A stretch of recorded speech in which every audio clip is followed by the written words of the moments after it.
Okay, we're rolling. Hey, welcome back to the How to Podcast series. It's Dave with you. Hope you're doing well. We're going to talk about how you can make your podcast somebody's favorite podcast. And you're looking at the title, you're like, Dave, you spelled favorite wrong. No, outside of the U.S., that's how we spell favorite. So there is a U in there. It's on purpose. Just so you know, we're going to put the U in favorite today. How to stop trying to be the best podcast and instead be somebody's favorite podcast. Here on the How to Podcast series. I'm glad you're here. Here we go. So a quick shout out to Derek, who is part of our podcaster meetup over at meetup.com. For the How to Podcast series, we get together and talk podcasting. Derek is probably out on a walk right now listening to this. So Derek, hi. Walk safe. Look both ways before you cross the street. And thank you for pressing play, Derek. Glad to be with you on your walk. I spend some great time talking to podcasters, and one of the things that I'm finding, though, is in the plethora, here, I'm coming over the words today, plethora of podcasts about podcasting. There are podcasts that actually focus in on being the most popular podcast. Be a top 100 podcast, and be this, and be that, and blah, blah, blah. And I wonder who the target audience is for these shows. Because you could have a small podcast with a very tiny audience about a super narrow topic, and you'll never be a top 100 podcast, ever. Like never. It's not even going to be in the cards. You might have an audience of 20 people tops who are interested in your topic, but they're super interested in your topic. Like, you are the voice of that community, even if it's small. And you'll never be one of those big, fancy top 100, top 1% podcasts globally. I don't like that stat, by the way. And people just hyper-fixate on being the top podcast in their field. Now, is it a good thing to be wanting your show to be popular? Well, of course, the more people who listen to your show, the better, right? That's kind of why we're doing this. We wouldn't record an episode and not want anyone to listen. So, but this whole fixating of it, you're going to be the best. Be the top. Be the best. Be this. I'm like, really? That's a small portion of the podcast community that is hyper fixated on the top spots. Those top spots generally, in general terms, belong to famous people with a big team and a ton of money behind them, a big budget. And they were famous elsewhere before they came to podcasting. You and me? No. This show right here, the How to Podcast series, I'm not on any podcasts about podcasting lists, which is fun. A bunch of other dead shows are, and a bunch of other inner circle. I'm finding there's an inner circle of podcasting. Little side note here, that people who like each other stick together, and it's kind of like a clique where they don't let people in, and they can be threatened by some newbie showing up, talking about what they talk about. I'm not on any of those top 10 lists for top 10 podcasts about podcasting. Isn't that funny? 606 episodes plus 365 episodes this year in a row. A meetup group, a community around podcasting, and no, I'm not on any list. I'm not a top 100 podcast, nor is that any of my focus, because I really don't care about being a top 100 podcast. That's not my goal. My goal is you. I just want to connect with you and help you with your show. That's how I know I'm a success. And I'm not obsessing over this top podcast ranking stuff. I find that exhausting. And you're going to have to maintain that ranking if you want to stay there. So no. I think we should aim to become a podcaster's go-to favorite that they rave about and talk to others about in their real life. In a sea of like 3 million podcast feeds, broad appeal fizzles. But niche, again to my US friends, niche, loyalty from 100 superfans turns into real, true, organic growth for your podcast. It helps with referrals, it helps with guest swaps, and it helps to outpace those topping podcasts and the people chasing the top charts. You simply doing your thing and showing up can outwork those big shows. Keep in mind, those big shows that you're competing with, that host, they don't edit their own show. That host, they don't find their own guests. That show, that's just a voice talent as the host of the podcast. They have a team that makes them look good. You make yourself look good as an independent podcaster. So keep that in mind. You're doing every job that team has. You're doing it all. And that podcast host, they're just doing their part. They're not doing the whole thing where you do it all. Keep that in mind. Podcasters know the grind, the endless episodes, the algorithm whims, and the listener drop-off after one try. We draw from years of creation and creating great content. The real edge comes from strategies that make your show instantly magnetic to and help overwhelmed hosts seeking that next aha episode. I think one of the things that makes our podcast unique is when we forge our own signature podcast voice.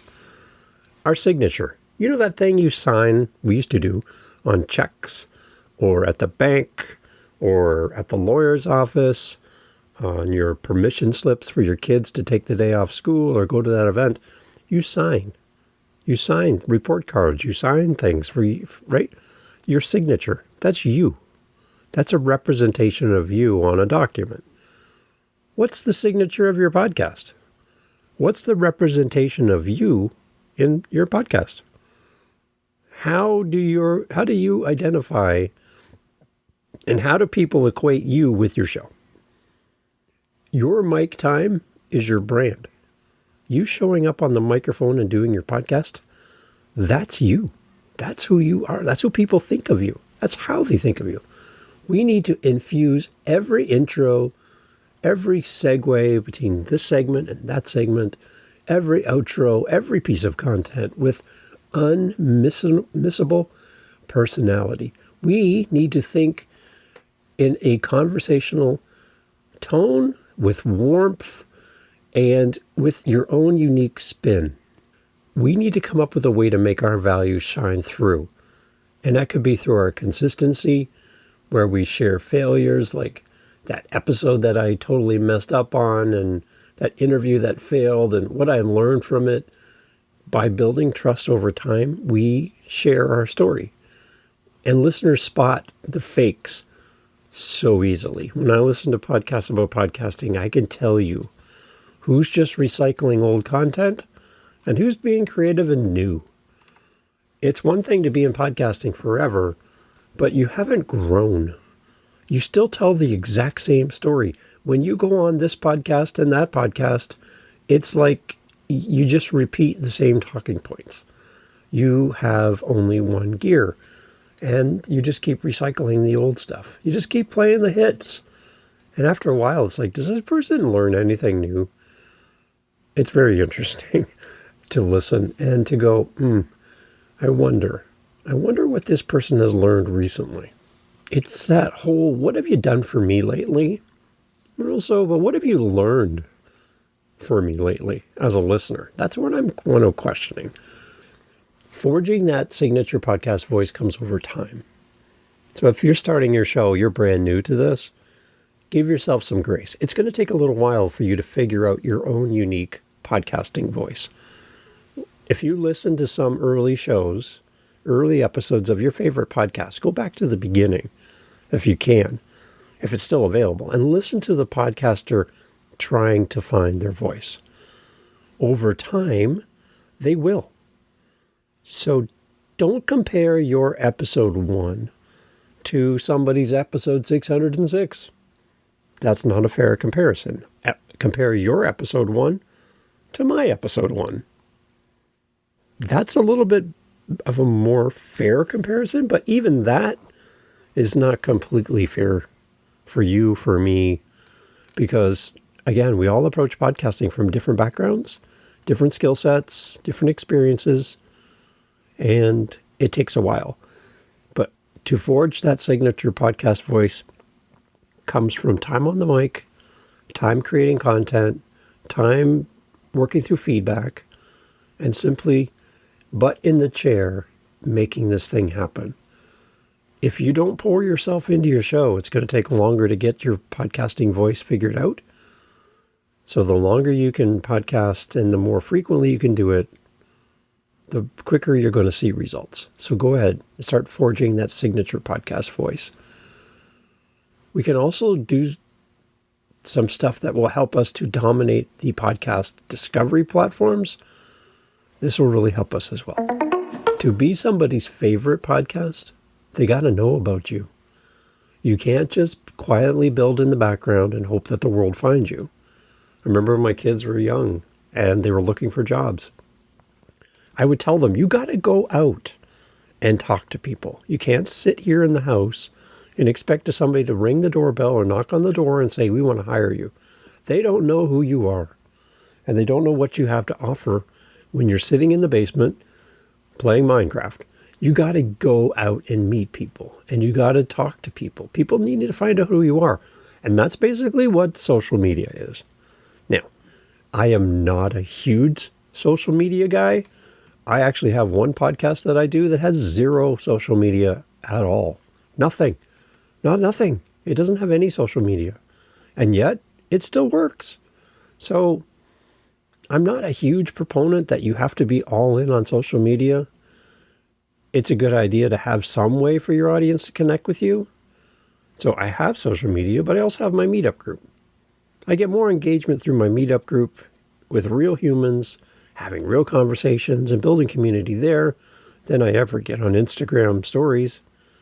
So, do I want a bunch of passive views on social media or active engagement through a community like my meetup? And I prefer that for me. But you can leverage things like X, LinkedIn, Reddit, TikTok, Instagram, YouTube is a social platform basically now. It's wherever you think your listeners are and where they gather, and be there. Notice I didn't say Facebook, because for me, I've totally deleted all my Facebook contacts instead and just kept my family, really, and super close friends. Other than that, no. Send me a Facebook request, I'm probably not even going to see it because I'm never there. Mostly my family sharing photos of kids and holidays and stuff. That's all I use that for. We need to do something, though, to help us to find our audience and to engage relentlessly. We need to be there and be helpful and be a source of community support. Whatever your podcast is about. If you have a dad podcast like I have Dad Space, then being in dad communities makes sense, right? Being in a podcast community about podcasting, I'm talking to other people who have podcasts. It's not really dads. So finding the community that makes sense for your podcast is more important than just being a part of any generic podcasting community, unless it's the meetup where you actually get podcast support from real people who care about you. So keep that in mind. But we need to find some place to be where we can then connect with others.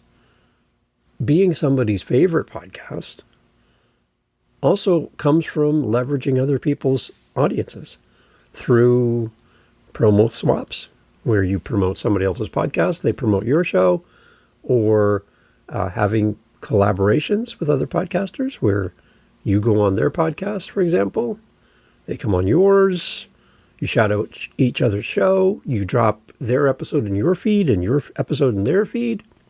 There's a lot of different things you can do to share audiences. This works well if you have a shared audience and both you and the other podcaster are not super paranoid that we're going to lose our audience to your show if I highlight you on my show.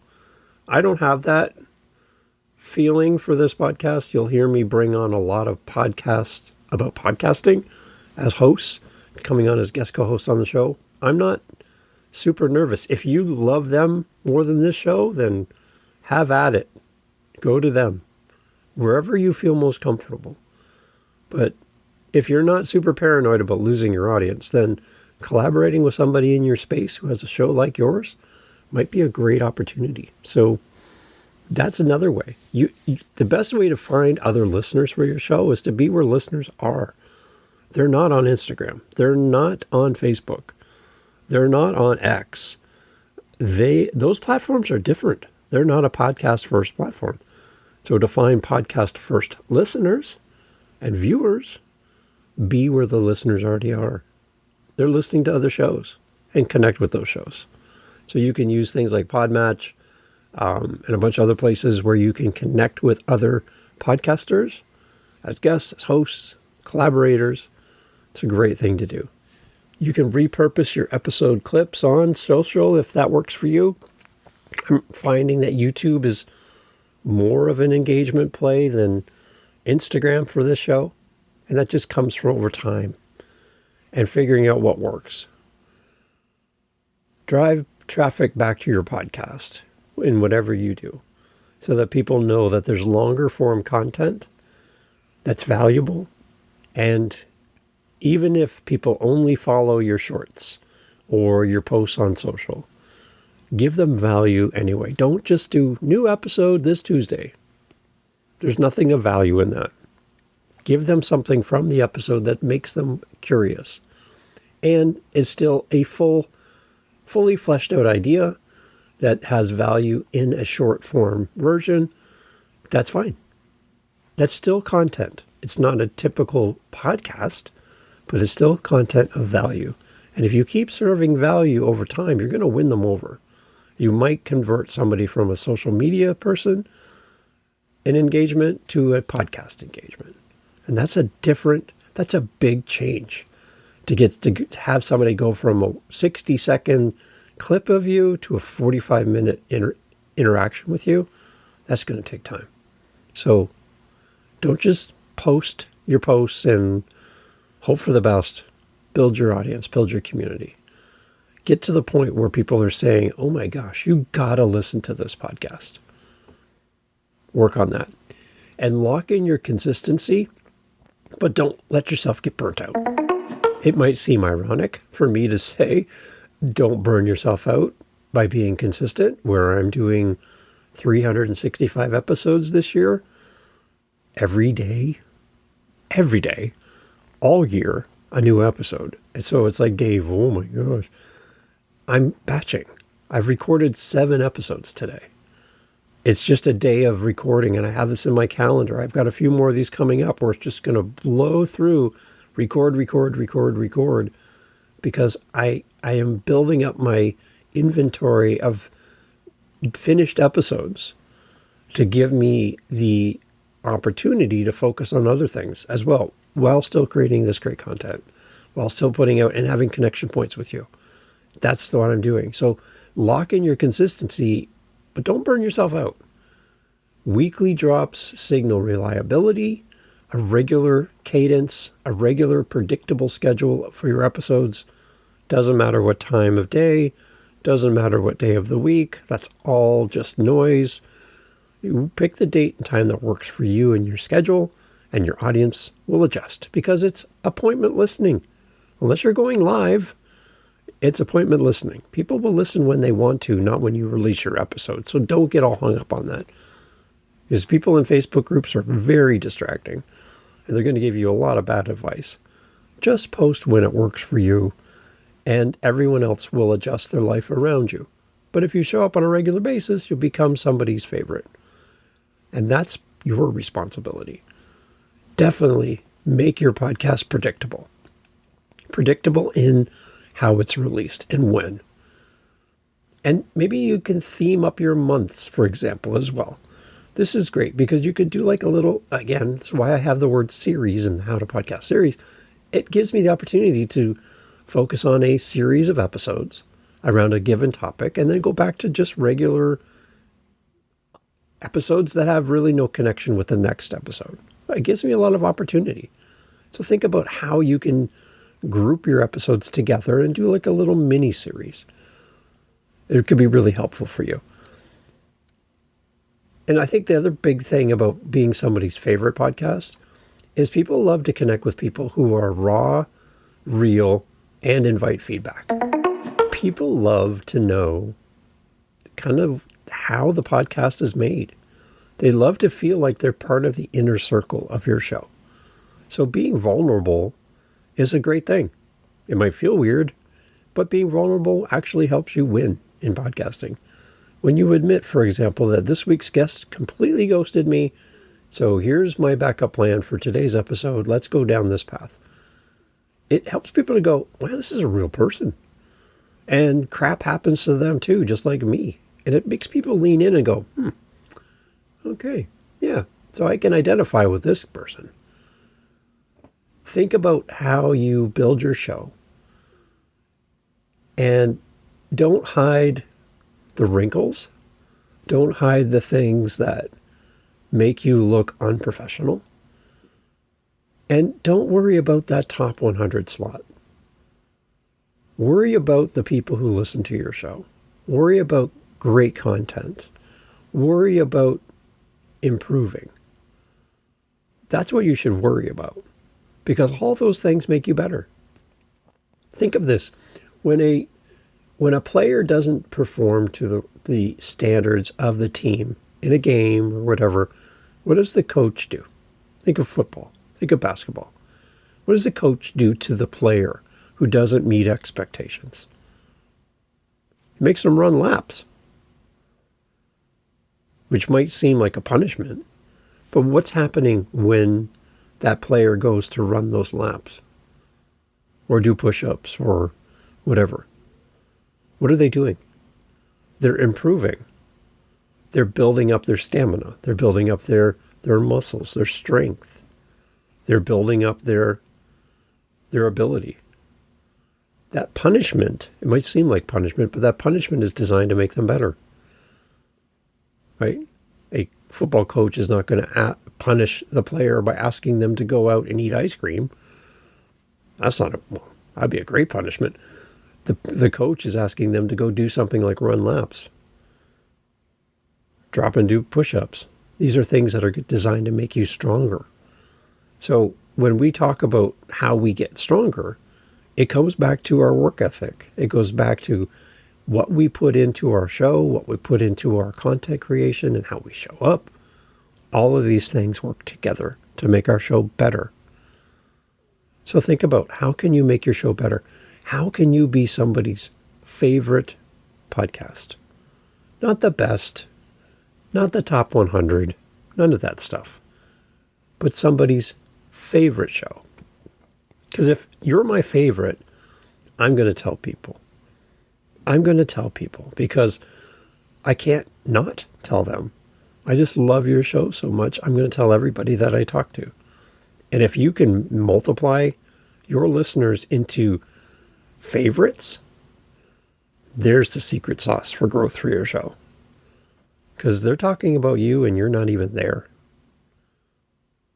Turn your audience into favorite listeners instead of chasing after some random chart of being the best of whatever.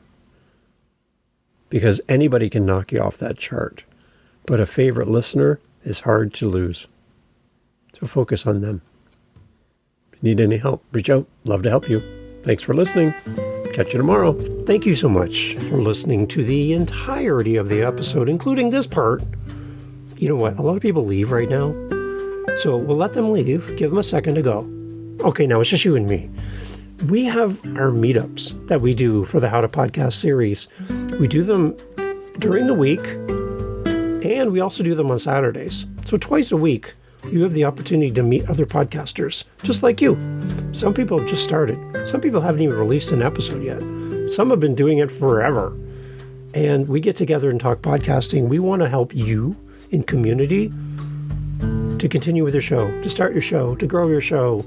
So come and meet listeners of this show in one space on meetup.com. Again, through howtopodcast.ca, you'll see the links. It's completely free to join. Come whenever you have an opportunity to come. There's no commitment. You don't have to sign any waivers. you can just come join us. Come join the conversation. We'd love to have you there, because the only thing that's going to make these meetups better is you being there. So I'm hoping you will say yes. And you'll say, Dave, I'm tired of podcasting by myself. I wish there were people I could connect with that are fellow podcasters and share my frustrations with guests who ghost me, and my editing software is crapping out on me, and I'm just having this hard time. I'm just having a hard time coming up with podcasts, episodes and titles and all the things, and social media. Wouldn't it be great to get in a room with other podcasters and share best practices and learn? 3 of our 4 Saturdays every month are themed. So you have a topic, but that last Saturday of every month is open question and answer. Ask anything. Come meet a podcaster. Come enjoy the podcasting community through howtopodcast.ca. Come to our meetups. Can't wait to see you there. You're still here? Awesome. Good. All right, this is bonus stuff at the end of the episode, only for you, because most people are gone. When is it time, the question came in, when is it time to think about outsourcing my editing and getting some podcast support? When do I know it's time to do that? Well, this could be right from the very beginning, when you first start, episode 1. It could be when you're further down the path. I love the idea of a podcaster editing their own content, because you're going to learn a lot more about your show and about you and you on the mic, and some of your vocal things where you trip over yourself and how you can improve. Outsourcing it right away and not knowing how to edit. I know a lot of people aren't techie, but not knowing how to edit, I think, makes it take longer for you to catch on to some of these things. But I get if you don't know how to edit and you have no idea, then hiring somebody is a good thing. On top of this show and the other podcasts I host, I have the Podcast Editing and Support Show at podcasteditingandsupport.com. And it's a podcast where I try to help podcasters find editors and help editors to find podcasters, so we can support podcasters in their journey. And I would say when you can afford to invest in your show, and when it gets to the point where you're taking time away from family or work or holidays, sleep, and you're investing it in your podcast and it's wearing you down, think about, put it into this context. If you make $100 an hour doing whatever you do, okay? Whatever your job is, real estate agent, I don't know. But you make $100 an hour. So every hour, you make good cash. It's good.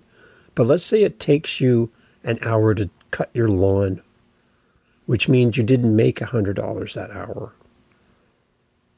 And you're like, if I could just give away cutting my grass, I could make $100 because I'm not wasting time, air quotes, wasting time cutting my grass. So I could pay my neighbor kid $20 to cut my grass. So yeah, it cost me $20. But in that same time frame where I would be cutting the grass, I go back to my job, back to what I do, and I make $100. 20 for them, 80 for me. That just makes sense. If you could spend more time with your clients, if you could spend more time promoting your book, if you could spend more time up on stage, connecting with an audience, if you could spend more time coaching and not have to do the editing for your show, and you would make more by doing what you do instead of spending time behind a computer screen editing your podcast, doesn't that just make sense? Doesn't that just make sense that you could, yeah, it's going to cost you something, but the difference is substantial. So I'm encouraging you to stop cutting your grass. I'm encouraging you to stop editing your show when you could be doing something else that's way more important. Way more important. It happens everywhere. So if you're at the point where you're saying no to income because you have the responsibility to edit your show, and you're not enjoying it, it's not giving you value, you're not saving any money, really, by doing it, then maybe it's time to offload that to somebody. I'm always looking to help podcasters, so you can always reach out to me. Happy to help. But when it comes to the point where you're losing business and you're losing money because of your show and the editing portion, it's time to offload that. And I'm happy to help. That would be my quick answer to that question. That's when you know it's time to offload that recording and editing time. Happy to help. Let me know if you need it. Howtopodcast.ca. Talk soon.